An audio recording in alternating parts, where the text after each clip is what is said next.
ba ito at bakit siya ang favorite heading into this fight?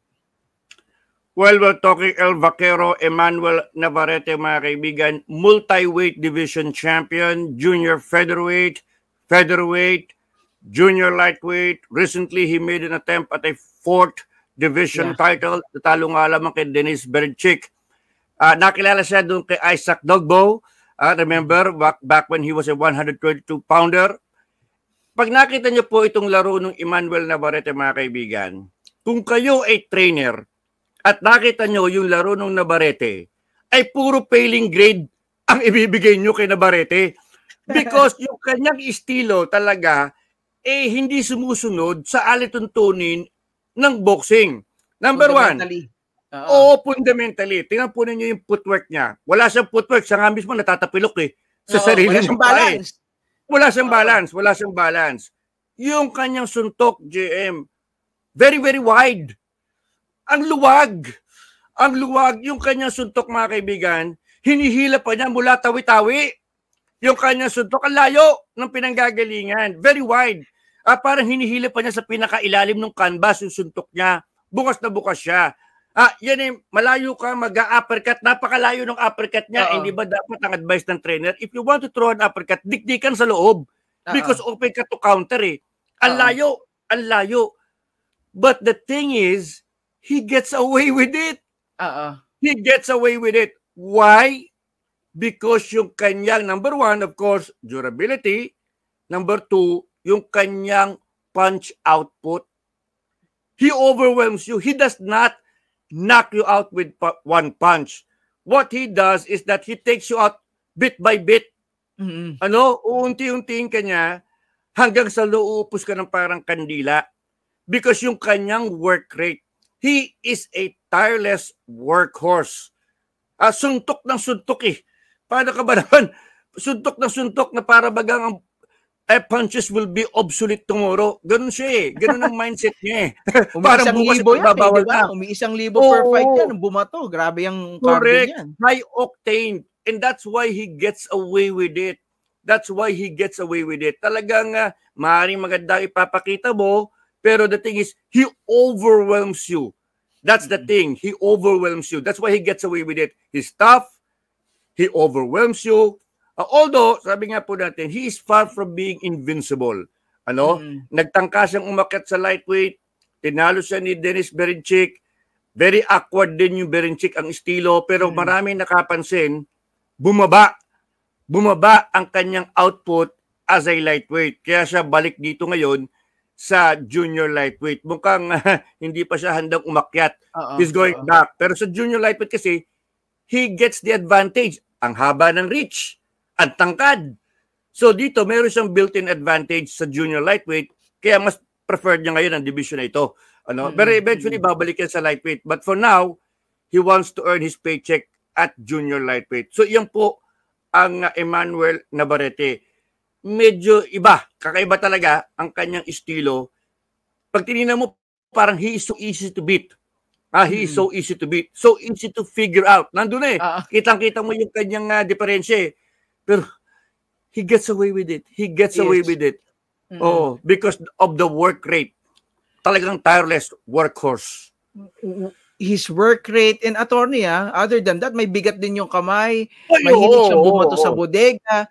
So talaga naman, harap niya, ganun na lang din ang hingal. Alam mo, attorney, one of the things that I've noticed din sa kanya, aside from dun sa mga sinabi mo ng butas, pinag-uusapan natin yung kanyang fundamentals. Sa boxer po, kayo po, pagka nagtuturo kayo, nagbaboxing kayo, sasabihin sa inyo ng trainer, at ito po, alam ninyo, kapag kayo po ay susuntok, you have to plant your feet. Ito, habang naglalakad, sumusuntok. Correct. Di ba? Correct. Sometimes he comes in, di ba? Correct. He gets away with it kasi talagang puk. Sabi ko nga, attorney, bumabato ng grabe yung nito, grabe yung baga ng mama na ito. Bumabato ng isang libong suntok. Kasi, not only that, sabihin na natin, bumabato siya 1,000 suntok. This guy is very hittable. So, kung sa mga naka-experience po ng boxing, iba po kasi yung training sa actual fight. Kasi sa training po, like kahit makailang rounds ka sa punching bag or punch mates, the thing is, hindi ka tinatamaan ng suntok. Correct, tama. Kapag ka tinatamaan ka ng suntok, nakakapagod po yun para kang kandila, unti-unti naubos ka. Diba? Beat sa ulo, sa katawan, unti-unti nangihina ka po Natural yun Diba? Itong Bakero, babato ng 1,000, tatanggap dito, tatanggap doon. Pero he keeps coming. In fact, I forgot this one fight that there was this one fight that he was losing, but he kept coming anyway. And then, he was able to win the fight via knockout. So, tama ka, attorney Ang daling himayin. Alam mo, Charlie Suarez, I believe, has all the tools to beat this guy.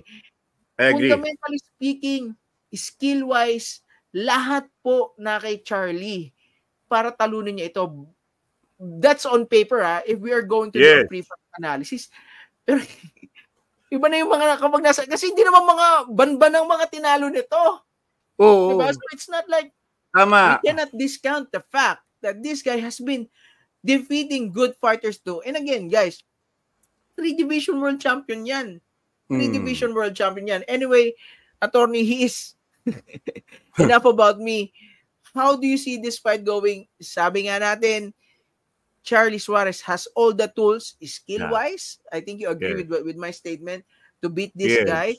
But ano ang dala-dala dito ni Charlie? How do you think he beats this guy? Number one, mental toughness.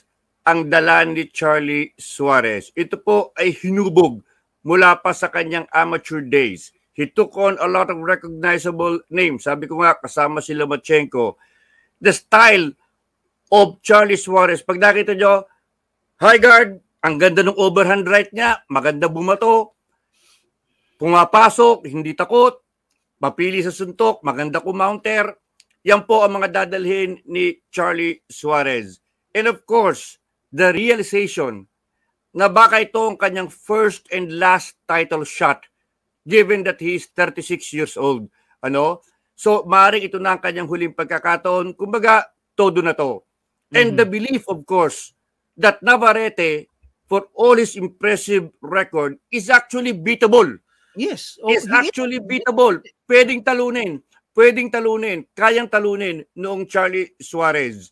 Talagang mahirap lang. Pero sabi ko nga, he chose this path. There were other champions he could have picked. Pero gusto niya the best junior lightweight champion right now. So, tingin ko dito, sabi ko nga, style-wise, nandun yung, and remember, itong si Navarrete ay nasanay na in towering over maliliit na opponents. Sina Oscar Valdez, maliliit. Hindi po ganun kaliit na boksingero physically si Suarez. Malaki rin po si Suarez. Even the reach of Suarez matches Navarrete's. Kasi yun ang problema Ang haba ng reach Ang haba ng reach. Yun nga lang, talagang he fights like a tall guy. Itong si Navarrete. He makes full use of his reach, Pero sabi ko, ang kailangan lang dito, of course, toughness. And remember, Navarrete has a lingering weight issue. Talagang hirap na siya sa 130 pounds. Naiipit nga lang siya dito. That's why he got Memo Heredia to whip him into shape. That alone shows you that he has serious health issues and he is taking Charlie Suarez seriously. He is taking him seriously. He knows this guy has the style to beat him. Nandun disiplina. Kailangan lang talaga, alam mo, dito kay Suarez, you have to be tough, boy. You really have to be ready to take punishment. Because the thing with Navarrete is that his will, his pressure frustrates you. Yung work rate niya frustrates you. Kumbaga, nandun, wide open, bibirahin mo. Pasok pa rin ang pasok He will disappoint you Kung baka tumatama naman ako bakit pasok pa rin ang pasok ito? That's why sabi ko nga, in a battle of wills, mabigat yung Navarrete. In a battle of wills, mabigat siya Kasi okay lang, sige, ito, open ako. Pero he will grind you down. He will grind you down until ikaw mismo para mawawalan ka na ng kumpiyansa. Ganun kasi sirain yung Navarrete. Kaya sabi ko, it is also a battle of wills because ganun po yung Navarrete. Yung mga kalaban niya, Nandun naman, tumatama naman, na-knockdown pa nga siya occasionally. Pero the thing is, you will end up shaking your head in disbelief because Navarrete will still be there and still punching. Hantang sa ako na lang mag-give up, ayoko na.